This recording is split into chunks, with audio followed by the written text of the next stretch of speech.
कौतुक सोहळे ना यांनाच करू दे. चल ईशा काय बोलतेस तू? त्याच्यासाठी आऊ. हो हो मी औक्षणाचं ताट तयार करते. मी आणते. केदार, द्या काका, आज पहिल्यांदा ऑफिसमध्ये इंटरव्ह्यू नंतर कोणालाही स्टँडिंग ओवेशन मिळालंय. होय ना? हो. काय मग केदार, कसं वाटलं मुलाखत घेताना? सगळ्यांच्या नजरेत तुझ्याविषयीचं हे कौतुक, हा आदर बघताना कसं वाटलं? हा? कौतुकासाठी नाही केलं मी ते. त्यावेळी जे गरजेचं होतं तेच केलं.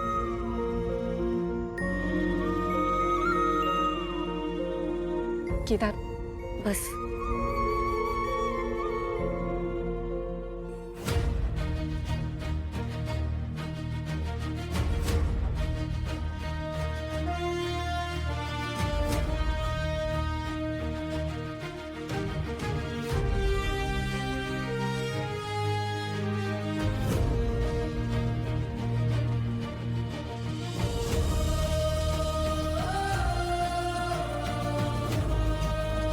Kedar, you've done an excellent job.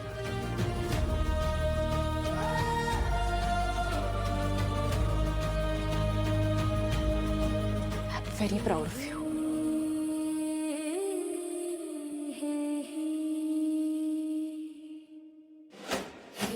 आजी इंटरव्ह्यू बघितला आणि माझा नवस पूर्ण झाला.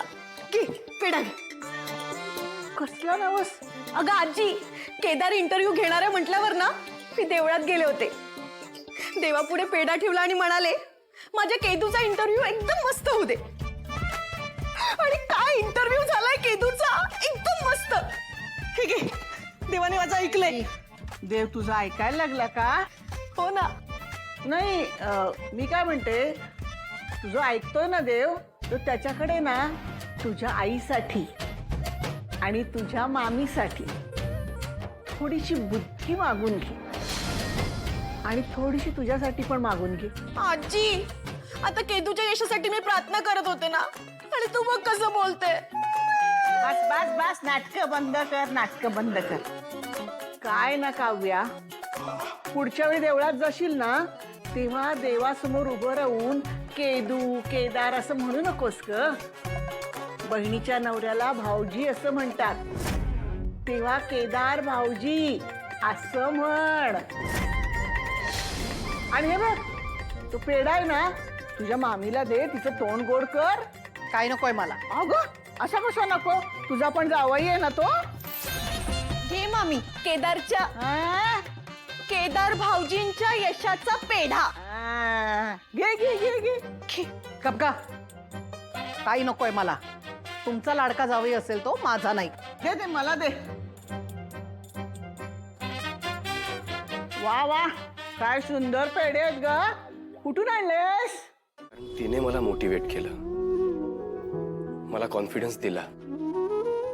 आणि आज मी जे काही आहे हे फक्त तिच्यामुळे. देवी जगत तारिणी जशी उभी असते तशी माझी तारिणी, तारिणी केदार माझ्या पाठीशी कायम उभी असते. वा वा केदार, काय ऍक्टिंग करतोस रे तू. मस्त, खूपच छान. बघ बघ, तुझ्या फेवरेट फॅनचा फोन आलाय. कोणाचा? सुमीचा. हा सुमी, बोल. आज मला तुझ्या बरोबर नाही बोलायचं, माझ्या अनिल कपूर बरोबर बोलायचं आहे. बोला त्याला. अगं थांब, देते. वा रे माझा अनिल कपूर. अरे श्रीवल्ली, मी तर तुझा धनुष ना. अरे तो सुमीचा धनुष झाला, पण आज अख्ख्या महाराष्ट्रासाठी तू नायक मधला अनिल कपूर झालास. मी काही नाही केलं ग, ते असं नकळतपणे होऊन गेलं सगळं. अगं वळवळ करू नको, जरा शांत उभी राहा. अगं मी नाही, त्यानेच पकडलाय फोन. तू नाही रे, ही काव्या. काव्या? नीट उभी राहा आणि फोन नीट धर, मला दिसला पाहिजे व्यवस्थित माझा धनुष. अगं काव्या, थांब थांब. सुमी, अगं काय करतेस? टेक्नॉलॉजिया, डिजिटल भारतातली डिजिटल दृष्ट. दृष्ट अशी आता ज्याची कुणाची दृष्ट लागली असेल ना, ती जुन्या फोनच्या बॅटरी सारखी लगेच उतरून जाईल. अरे वा, माझी टेक्नो सॅव्ही आजी, किती कूल आहेस तू. नाही, मी कुल नाही, कुल तू आहेस. आज काय छान कामगिरी केलीस रे. अरे किती छान बोललास. शेवटी रक्तातच पत्रकारिता आहे ना तुझ्या. आज दयानंदरावाला खूप अभिमान वाटत असेल ना तुझा. हो हो वाटतोय ना, आम्हाला सगळ्यांनाच त्याचा अभिमान वाटतोय. हो मग वाटायलाच हवा. अशीच प्रगती करत राहा, खूप मोठा हो. तारिणी, अगदी योग्य मुलगा निवडलास बरं का तू. आता मी काय म्हणते, जरा वेळ काढून इकडे या ना, म्हणजे तिकडच्यांबरोबर इकडच्यांची पण लागलेली दृष्ट काढता येईल मला. हो हो येतो, लवकरच येतो. जर त्यांचीच बाजू घ्यायची असेल तर आपण या विषयावर नकोच बोलूया प्लीज. केदार तिच्यावरती का चिडतोयस तू? अरे खरं तू चांगलं काम केलंस म्हणून आमच्या डोक्यात हा विचार. मग ना हा विचार तुमच्या डोक्यातून काढून टाका. कौशिकी मॅडमला माझी गरज होती म्हणून मी त्यांना मदत केली, आणि खांडेकरांच्या अजून कोणत्याही गोष्टीत मला पडायची इच्छा नाहीये. हे बघ, घाईघाईत निर्णय घेऊ नकोस, विचार करून. माझा विचार झालाय मॅडम, मला हे जमणार नाहीये. केदार, आधी शांत हो प्लीज. दया काकांचा मुलगा म्हणून आम्ही हा प्रस्ताव तुझ्यासमोर मांडत नाही आहोत. खांडेकरांचा वारस म्हणून आम्ही हा प्रस्ताव मांडत नाही आहोत. हा अत्यंत प्रॅक्टिकल डिसिजन आहे, आणि या डिसिजनमध्ये कंपनीचा फायदा आहे केदार.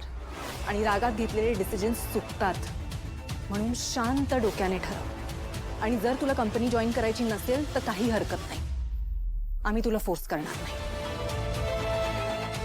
चला दया काका.